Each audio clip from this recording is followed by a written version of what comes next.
Oh, goody. All right, what's going on, everybody? Zombies here again, and today we are back with our second episode of This Week in Hearthstone. This is going to be covering all your Hearthstone-related news from April 23rd to April 29th, today, Friday. We had a lot of stuff happen this week. Big patch, changing a lot of stuff in multiple different formats, as well as some information regarding tournaments, some highlights of decks to play post-patch, and some great and funny content from our community. We're going to dive into it here. Before we do, if you enjoy this type of content, do remember to like and subscribe. There's a ton to help out the channel and keeps the Hearthstone videos coming. So without further ado, let's dive into This Week in Hearthstone, April 29th, 2022. First up, we have a new addition of a hero skin to the store. This is one that has been awaited for quite some time. I think people have really wanted this, and we did see with the patch that brought in Sunken City that was going to be coming in the near future, but now it's here. It is the Leeroy Jenkins Paladin skin. This is a bundle that is in the store for $15. Comes with Leeroy hero skin, a card back, and 5 standard paladin packs. This has surprisingly been a little bit controversial, as with this Leeroy and Leeroy and Mercenaries event a few weeks ago, they actually got a different voice actor to play Leeroy compared to the one we are all familiar with from the old school Hearthstone card. And so some people like it, some people don't. I'll have a link in the description where you can check out all his animations and voice lines so you can decide for yourself. I definitely recommend taking a look at that before you commit. Make sure it is something that is right for you. Pretty cool to see, and as a fan of Leeroy, happy to see him available in more parts of the game. Moving on, we had a pretty substantial patch this week. Brought nerfs to multiple formats. I'm going to cover each of these in each respective formats section. So we will be starting off with standard here. So for the standard nerfs, first up we have Kazakuzan. Kazakuzan got changed from before. Used to be if you had only dragons in your deck, then you could craft a custom deck of treasures. Problem was, having no cards in your deck also satisfied this condition. So he was being ran in classes that kind of aimed to do that, or get down to just where they had a dragon or two left in the deck and make use of him. But now it has changed. Now it reads, if you played 4 other dragons this game, craft a custom deck of treasures. So the card still stays the same in a lot of ways. Now this is actually almost a buff in some classes because it's allowing them to play Kazakuzan, whereas before they weren't really able to. So kind of an interesting buff, and well, nerf, I guess, but more of a rework, if anything, and I do think the card is still going to be very powerful and see a lot of play. Then we had Miracle Growth. Went from 7 cost to 8 cost. However, its text remained the same. Still a very powerful card, and probably is going to continue to see play in Druid even at 8 mana. And everyone's favorite quest line, Raid the Docks, ended up getting another nerf. So now the final stage of the quest is play 3 pirates. So now it is an even 3-3-3. In terms of the pirates you have to play for quest completion. So pretty significant bump up if we consider how it used to be 3-2-2 and it went to 3-3-2, and now it's finally 3-3-3. So I think this will end up slowing down Pirate Warrior a fair bit. So I'm sure it is still going to see play, as there are a lot of people who very much enjoy the deck. Puffer Fist, this is one I was a little bit sad to see, but I kind of understand for standard. This one was a 3 mana 3/4. Whenever your hero attacks, deal 1 damage to all enemies, and it did keep that text. However, it did end up losing 1 health, so now it is just a 3/3. I think the effect proved to be very, very powerful, and so it's not surprising they're trying to make it a little bit easier to remove, since there's a lot more 3 damage removal than 4 damage in the current format. And then last but not least, we have Switcheroo. Switcheroo got a change. Before it was draw 2 minions, swap their stats, and now it is draw 2 minions and swap their health. This mainly has to do with the fact that people were using this along with one of the new Murloc cards and Deathwing to just get 2 12/12s on the board by turn 4, which is kind of silly, and even though the deck wasn't insanely powerful, it did not feel the greatest to play against, and I think for that reason they decided to tone down switcheroo so it can't be abused in that same way. That is going to cover it for our nerfs for standard though. In terms of what you might want to be playing in standard, now that we have these changes, we have some standard deck suggestions from Rarran, languagehacker, and warshack, going over what they think are some of the absolute best decks you can be playing after these balance changes went live earlier this week. Orange's tournament that we mentioned the other week, that is set up to kind of mimic a Masters tour. People can get a chance to play in that type of environment.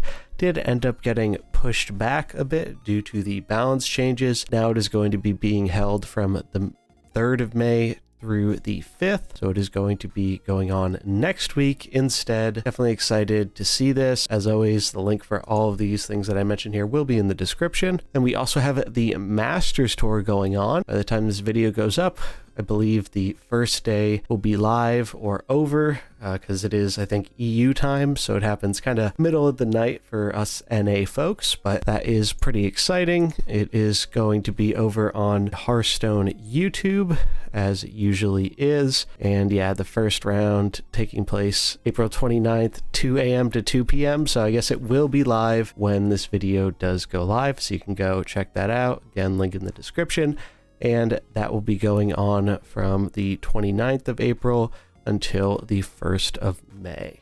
If you're looking to get some of that rewards track XP even faster than just doing your normal quests, Zeddy has got you covered with his regular expansion achievement guide. So I believe he does one of these pretty much every expansion that comes out, and if you didn't know, when we get new achievements with the new expansion, as long as that expansion is the most recent expansion in standard, if you complete achievements for it, you do actually get XP for the rewards track. So this is a way where if you're really trying to get up to get one of those skins or just some extra gold a little bit faster, you can do some of these achievements and you don't have to wait for your quests to get XP or grind out an insane amount of constructed or mercenaries or whatever. So this is a nice way to get some bonus XP. Zeddy does a great job with these, so if you're looking to get some XP and get some achievements done, definitely check that out. We also got a new reward from the Amazon Twitch Prime rewards. So this time it is another legendary card. All you have to do for this is, if you have Twitch or Amazon Prime, just link up your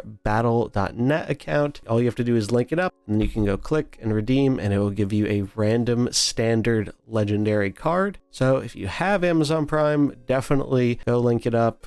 Get that free legendary card. You never know what it could be. It's also worth noting that it is possible to do this with a trial of Amazon Prime, so you don't even necessarily have to be paying for Prime. If you just sign up for a free trial, you can still get the legendary card reward, which is really nice. Moving on to Battlegrounds. Battlegrounds received some changes as well in this patch.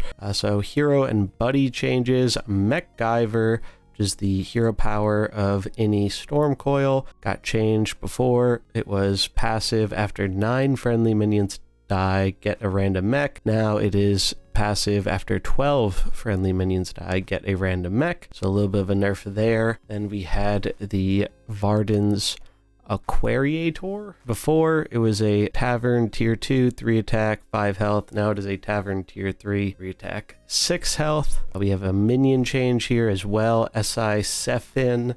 Before it was Avenge 3, give a friendly Murloc poisonous permanently. Now it is Avenge 4, give a friendly Murloc poisonous permanently. Code Light Seer got a change too, went from Tavern 3 to Tavern 4. Baby Crush got one as well, and that's going to be our last Battlegrounds change here. Went from being 7 attack, 7 health. Whenever this attacks, summon a 9/9 Devil Sword to attack the target first. Now he is a 6 attack, 6 health. Whenever this attacks, summon an 8/8 Devil Sword to attack the target first. In other Battlegrounds news, we did have the qualifiers for Lobby Legends Noble Garden, which is going to be happening on the 14th and 15th of May. We did have the top 12 moving on.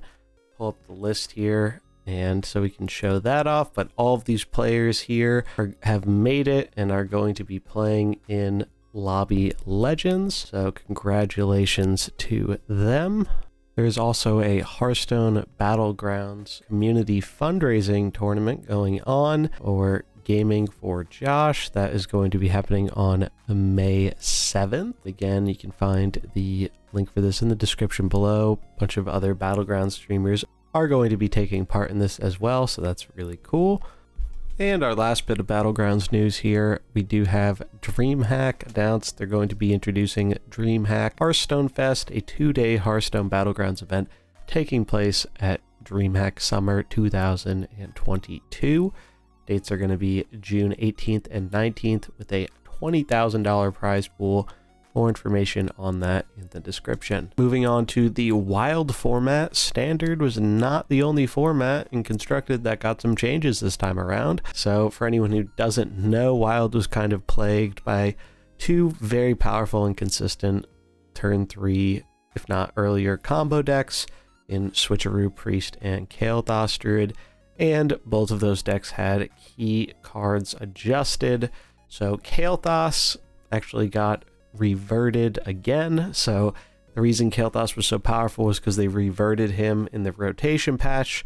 So before he was 7 mana and your third spell cost 1, and they put him back to 6 mana, your third spell cost 0. So they ended up reverting his text, so now it costs 1 instead of 0 again, but they did decide to leave him at 6 mana. Seems like a reasonable change and should be dealing with the speed of that Druid OTK deck, so probably won't see too much of that anymore. And then Switcheroo, even though it did get a nerf for Standard, they decided that it was going to be a bit too much in Wild and banned it from the format outright. So for now it is banned, but as with all banned cards in Wild, they will reevaluate and potentially redesign these cards when they rotate out of the Standard format eventually. If you're looking for some fun decks to play in Wild post-patch, Martian has you covered with a great list of decks he put together to try out, and he's got some real cool stuff in there. Also, we had a fun little Twitter thread from Matt London asking,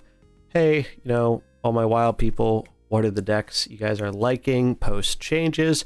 And we had a bunch of different players and content creators reply in there with a bunch of cool different decks. So I'll leave that in the description. So if you're looking for a place to find some cool new decks for Wild, both of those are great options. Duels got some changes as well.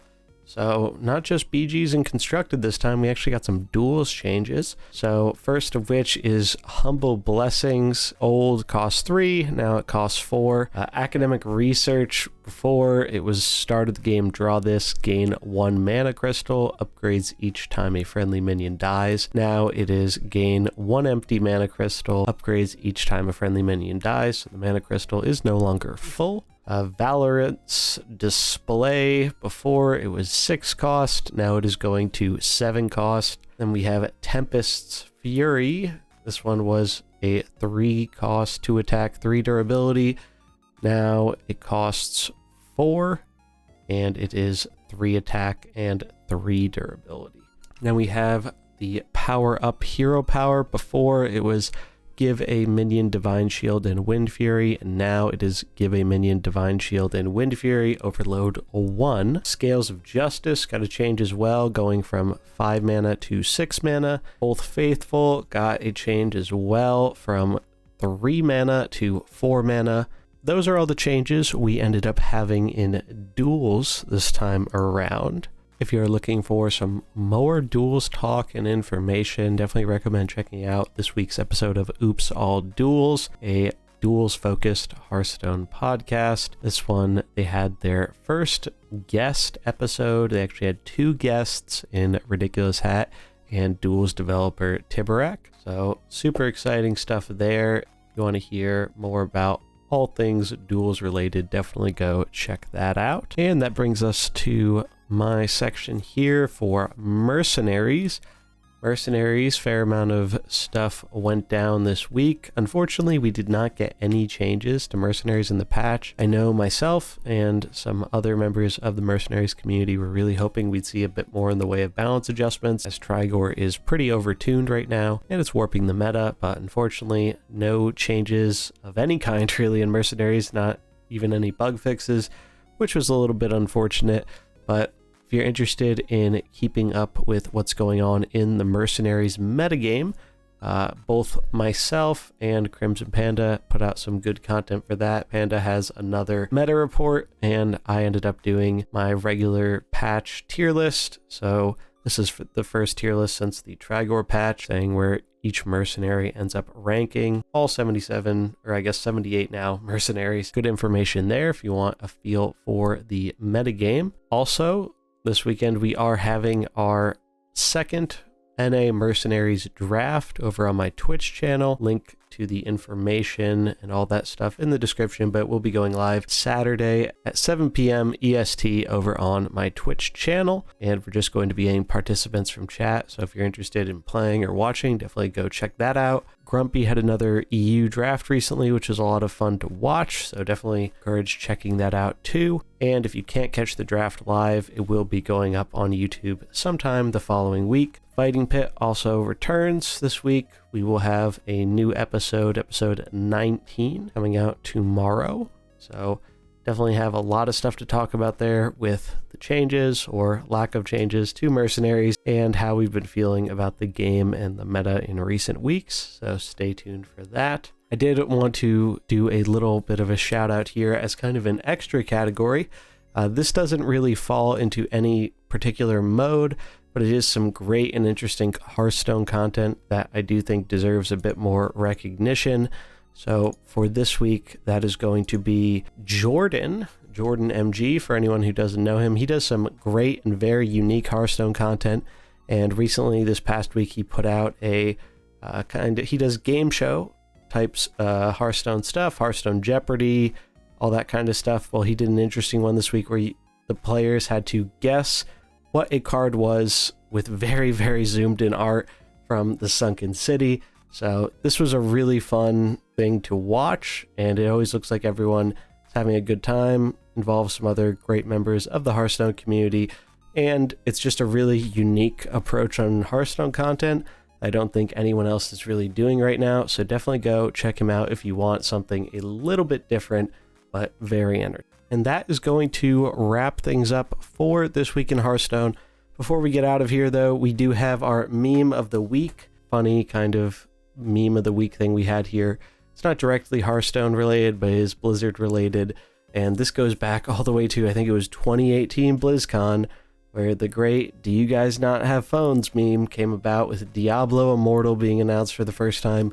Well, if you haven't heard, Diablo Immortal is coming out, I believe, next month or early June, in about a month's time. And they actually just announced that it is coming to PC as well as mobile now. So if you don't have a phone, you don't need to worry. You can still play Diablo Immortal on your PC. So that was kind of funny, especially given how initially they were pretty adamant that it was going to be mobile only. That is going to wrap it up, though, for this week in Hearthstone, episode number 2.